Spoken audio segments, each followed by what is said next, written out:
Cricket খেলায় সব কিছুই হতে পারে, আর আমরা সবসময় সিরিয়াস ছিলাম। আর দেখেন যে টি-20 খেলা কিন্তু এক দুজনই পারফর্ম করলে ম্যাচ জিতাতে পারে। ওদের ওই থিসারা প্যারারা যেভাবে খেলেছে, এটা মানে অবশ্যই আহ, একটা মাঝখান থেকে পার্টনারশিপ হলে আমাদের জন্য একটু কঠিন হয়ে যেত। মিরাজ, নিজের বোলিংটা নিয়ে কি বলবেন? ফাইনালে 3 উইকেট, যেটা আসলে আলটিমেটলি দিয়ে ফাইনাল হওয়া। দেখেন, অবশ্য আমি অনেক হ্যাপি এই বোলিং ফিগারে, কারণ আমার ওই বোলিংটা টিমের জন্য অনেক হেল্প হয়েছে। কারণ ওখানে যদি উইকেটটা বের না করতে পারতাম তাহলে আমাদের জন্য অনেক ডিফিকাল্ট হয়ে যেত। সো অবশ্যই আমার কাছে খুব ভালো লাগছে। ভাই, টানা 2 ম্যাচে জয়, সিলেটে অবশ্যই কনফিডেন্সটা নিয়ে যাবে। হ্যাঁ, অবশ্যই। আপনি দেখেন যে যেহেতু আমরা এখানে 2টা ম্যাচ জিতেছি, টিমের ভিতর কনফিডেন্ট আছে সবাই এবং সবাই পারফর্ম করছে। এটা আমাদের টিমের জন্য অনেক একটা পজিটিভ সাইন। এবং সিলেটে আমরা জানি না এখন উইকেটটা কীরকম আছে, আমরা সময় পাবো, এখনও 1 সপ্তাহ সময় আছে আমাদের। সো এর ভিতরে আমরা আরও ভালো মতন প্রিপারেশন নিতে পারবো, কোথায় আমাদের ল্যাকিংস আছে, কোথায় আমাদের ইমপ্রুভ করতে হবে। মিরাজ, আবু হায়দার রনির শেষের দিকে যে কন্ট্রিবিউশনটা ব্যাটে এবং পরে পরে, মানে এটাকে হাউ ডু ইউ ইভালুয়েট, এটাকে কিভাবে দেখেন? না, অবশ্যই। দেখেন, আবু হায়দার রনি কিন্তু লাস্ট 1-1.5 বছর ধরে খুব ভালো শেপে আছে। আপনি দেখেন যে প্রিমিয়ার লিগে হাইস্ট উইকেট টেকার হয়েছে। এবং আপনি দেখেন যে এই যে আমাদের টি-20 এনসিএল হলো, সেখানেও হাইস্ট উইকেট টেকার হয়েছে অলমোস্ট মেবি, সেরা প্লেয়ার। সেরা প্লেয়ার হয়েছে। এবং বিপিএলও খুব ভালো করছে, বোলিং ব্যাটিং দুইটাই ভালো করছে। আজকে যে ইনিংসটা খেলেছে এটা আমাদের টিমের জন্য, জেতার জন্য ইজি করে দিয়েছে।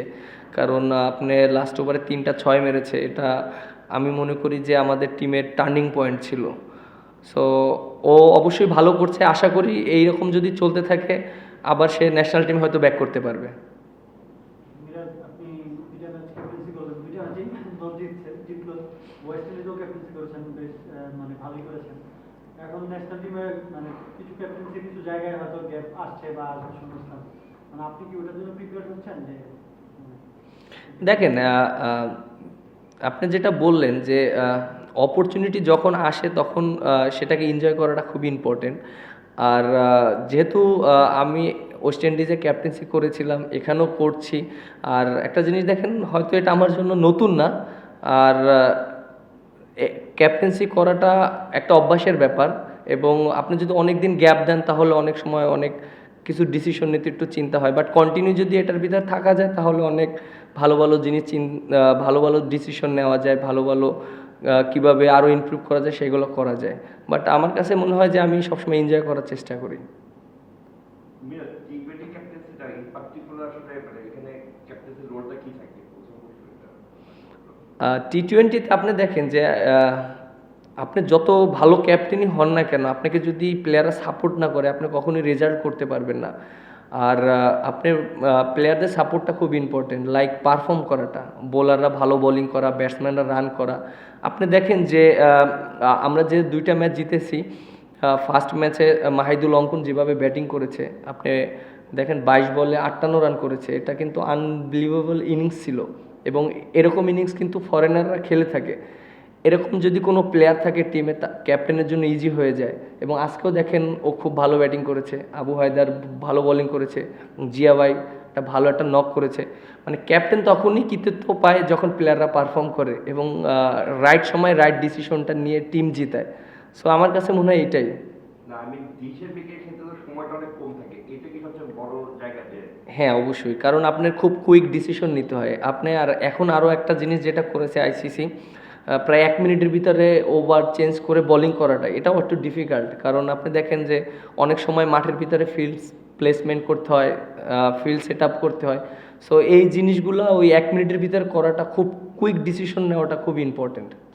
মানে লাস্ট বছর থেকে যে আজকে সরকার বলেছেন যে নাজমুলের সন্তান টি-20 ক্যাপ্টেন নেই এবং তারা পরবর্তী ক্যাপ্টেন এখনো, মানে টি-20 ক্যাপ্টেন্সিটা আপনার কাছে কিরকম মনে হতে পারে? বিকজ এগুলো যখন করতে পারছেন নিশ্চয়ই এটার জন্য আপনার মাথা আছে যে ওইটার ক্যাপ্টেন্সি পাওয়ার, এগুলো কি একটা প্রিপারেশনে পেয়ে আপনার জন্য টি-20 ক্যাপ্টেন?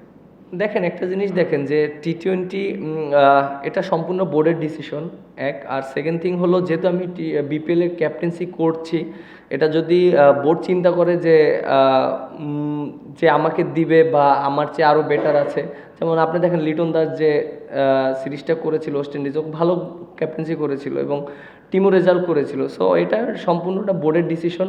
হ্যাঁ অবশ্য যেহেতু বিপিএলে করছি, এটা আমার একটা হ্যাবিট হচ্ছে, এটা আমার হয়তো ভবিষ্যতে কাজে লাগবে। তাহলে মাথায় আসছে টি-20 তো হতে পারে। আপনি দেখেন শুধু টি-20 না, যে কোনো ফরম্যাটই তো মনে করেন যদি অপরচুনিটি আসে, সো এটা আমার জন্য একটা হ্যাবিটের মানে আপনি একটা কিন্তু হুট করে একটা জিনিস করাটা কিন্তু খুব ডিফিকাল্ট, যেটা আমার জন্য হয়েছে ওয়েস্ট ইন্ডিজে। হুট করে আমি ক্যাপ্টেন্সি করেছি শান্ত অসুস্থ হওয়াতে, এটা আমার জন্য অনেক ডিফিকাল্ট ছিল। বাট একটা লং টাইমের জন্য বা আপনি এইরকম একটা টুর্নামেন্টে বিপিএলে ক্যাপ্টেন্সি করছি, আমি জানি যে আমি এখানে প্রায় 12টা ম্যাচ বা 14টা ম্যাচে আমি ক্যাপ্টেন্সি করব। সো আমি ওইভাবে প্ল্যানিং করতে পারছি, বাট হুট করে ক্যাপ্টেন্সি করাটা এটা একটু ডিফিকাল্ট যে কোনো ক্যাপ্টেনের জন্য। আপনার সাথে কি বোর্ডের সভাপতি বা অন্য কারো কথা হয়েছে কিনা ক্যাপ্টেন্সির ব্যাপারে পাশাপাশি ভাবে? না ওইরকম কোনো এখনো কথা হয়নি, বাট এটা ওইরকম কোনো কথা হয়নি। ক্যাপ্টেন, প্রথম ম্যাচে একটা জায়গায় ব্যাটিং করলেন, আজকে পুরো টুর্নামেন্টে কি এরকম যে সিচুয়েশন অনুযায়ী ব্যাটিং করবে এরকম প্ল্যান? আপনি দেখেন যে সিচুয়েশন অনুযায়ী চেষ্টা করছি, আর যেহেতু আমাদের আমি চাচ্ছি যে আমাদের কিছু প্লেয়ারদেরকে ফর্মে ফিরানোর জন্য, লাইক আপনি দেখেন যে আফিফ, আমি চাই ও ফর্মে ফিরুক এবং ও যদি ভালো করে আমাদের খুলনা টিমের জন্য ভালো হবে এবং বাংলাদেশের জন্য ভালো হবে। ও অনেক পোটেনশিয়াল প্লেয়ার আমরা জানি, এবং মাহিদুল অঙ্কন আছে এবং আমাদের নাইম শেখ আছে।